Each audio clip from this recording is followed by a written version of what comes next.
Why would they mow down all these people? You can't let everyone in. So they killed them? Dead people don't get infected.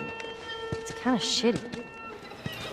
The Last of Us really has been a story of contrast. It's some pretty dark themes, but they're juxtaposed against an aesthetic that we find very beautiful.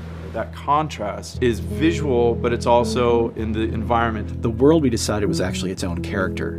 What happens 20 years after the fall of man when no one's taking care of anything? There's something really pretty about nature reclaiming its domain once we are gone.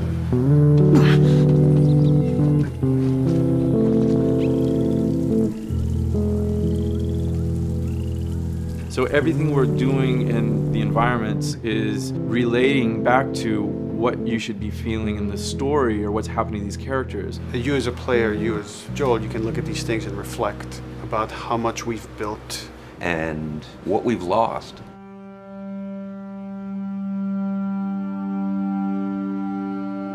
You get to see hints of civilization that used to be.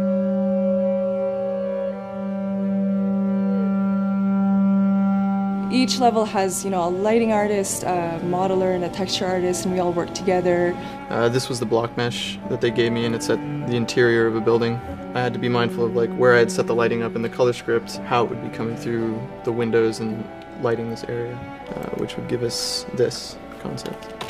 I keep everything on separate layers, so say if they don't want the guys in the concept, I can take them out, or if they don't want the closet there, I can take that out really easily. Keep everything really flexible. Well, Naughty Dog, we really try to cultivate a culture where anybody is encouraged to criticize anybody else's works. And we find that the more we do that, the better the game gets. We don't have a lot of meetings because most of the meetings are you and two other people hanging out at somebody's desk. If you need something to get done, you just go find that person and you talk to them about it. So, dude, I was actually trying to figure out right here, there should probably be some dead foliage. It might be cool to see some of the dead stuff around the edges of the green or even spilling out into the street. Maybe what we do is, in some of these areas, we use it as a transition from the actual concrete up to the side of the building. So they're almost sitting on top of a bed of dead foliage, that really rich kind of orangey brown color. Sienna or something would be nice. Something real cheddary. That's how you know you're done. The end product often ends up being stronger because that bouncing back off somebody else gives you a result that maybe you wouldn't have even thought of in the first place. All right, there's the bridge. That's our way out of here. Mandatory evacuation. Evacuate to where? What do you think? Quarantine zone. See, some places got a heads up before the infection showed up. Most didn't. We consciously take in consideration lighting in the beginning. I've never ever focused so much on lighting and how much sensitivity there is to that here. Did you talk to the character artist about her hand? So her face is getting a lot of speck, but then her arm is just bone dry. You think something we can tweak in shader? We'll have to send back to character team Michael to take a look. I can play with the lights and see if that's creates more spec. Yeah. So all the characters cast soft shadows onto the environment. Even when there is no direct sunlight or no direct light sources, we still have nice fuzzy shadows. Damn, that's quite a drop.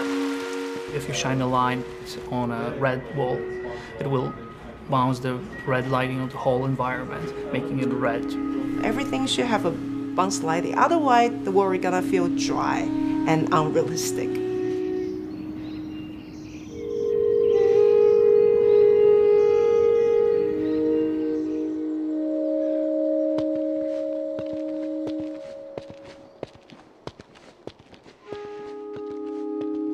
Once I finish the concept, they take it at 3D artists and lighters, VisFX guys, and they'll bring it into the game engine. They got the same sign, all the foliage, lighting. That's how it kind of translates from the color script to the finished game that you play. This way.